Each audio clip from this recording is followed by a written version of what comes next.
Friends, question is, if log base a bracket 1 minus root 1 plus x equals to log base a square bracket 3 minus root 1 plus x, then number of solutions of the equation. तो हमको क्या करना है, इस वाली equation के number of solutions निकालने.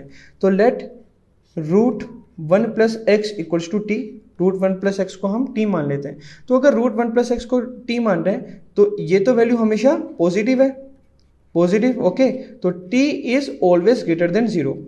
ठीक है, पहली बात तो ये है हमारे पास. अब हम इसके इक्वेशन फाइंड करते हैं. तो देखिए यहां से इस इक्वेशन से क्या हो जाएगा, log of base a 1 minus t equals to log of base a square 3 minus t. Okay, अब यहाँ पे क्या है हमारे पास में, एक अगर बेस की पावर कुछ होती है तो वो पावर कहाँ हो जाती है, डिवाइड में आ जाती है. तो 1/2, a की पावर क्या है 2 है यहाँ पे, तो वो डिवाइड में आ जाएगी. log of base a 3 minus T log of base a 1 minus t.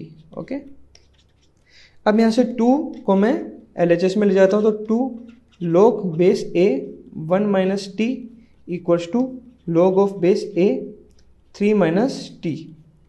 अब यहाँ से 2 को मैं क्या 1 माइनस टी की पावर 2 लिख सकता हूँ, क्योंकि जो 1 माइनस टी जो अंदर वाले ब्रैकेट की जो भी पावर होती है वो बाहर आ जाती है. तो बाहर वाले को मैं पावर में भी लेकर जा सकता हूँ. तो log बेस a, तो 1 minus t to the power 2 equals to log of base a 3 minus t. Okay, तो यहां से मैं दोनों तरफ एंटी लॉग ले लेता हूं. Taking anti log both side.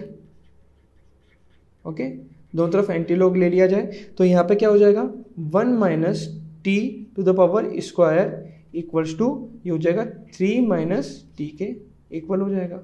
Okay, तो यहां से मैं अपनी इक्वेशन को सोल्व करता हूं तो ये आ जाएगी इस फॉर्मेट में आ जाएगी t square minus t minus 2 equals to 0. Okay, यहाँ से मैं इसको सोल्व करने पर ये ले आऊँगा.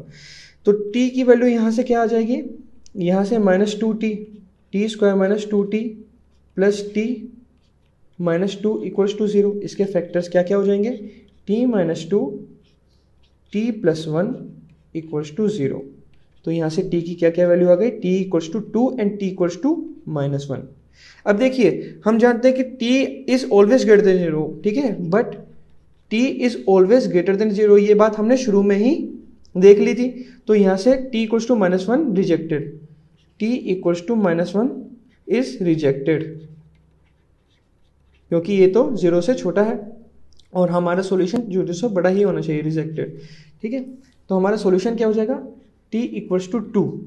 अब देखिए t की वैल्यू हमने क्या पुट करी थी, root of 1 plus x equals to 1 plus x equals to 2. इसको थोड़ा अच्छे से लिख लेते हैं. ये हमारा क्या है, root of 1 plus x equals to 2. तो यहाँ से मैं x की वैल्यू निकालूंगा तो x की वैल्यू क्या हो जाएगी, 1 plus x equals to 2 square and x equals to 4 minus 1 equals to 3. तो x की वैल्यू कितनी आ गई, x की वैल्यू आ गई 3. ओके, तो x इक्वल्स टू 3 जो है, अब वो क्या हमारी इक्वेशन को सेटिस्फाई कर रहा है, हम ये भी देख लेते हैं एक बार. अगर मैं अपनी इक्वेशन में x इक्वल्स टू 3 पुट करता हूं तो क्या मेरी इक्वेशन बन जाएगी, log बेस a 1 माइनस 3 को पुट करा तो ये कितना हो जाएगा, 1 plus 3 4 equals to log of base a square 3 minus 1 plus 3 कितना हो जाएगा, रूट ऑफ 4. लेकिन यहाँ पे तो ये वैल्यू तो हमारी नेगेटिव आ गई, ये तो पॉसिबल ही नहीं है. तो हमारा x इक्वल्स टू 3 रूट भी रिजेक्ट कर देंगे, rejected, because it doesn't satisfy equation, it does not satisfy our equation. Okay, तो यहां से हम क्या देखेंगे, number of solutions of the equation. तो इसके 0 सॉल्यूशन होंगे, इसका कोई भी सॉल्यूशन नहीं होगा. तो A is our correct option. Thank you.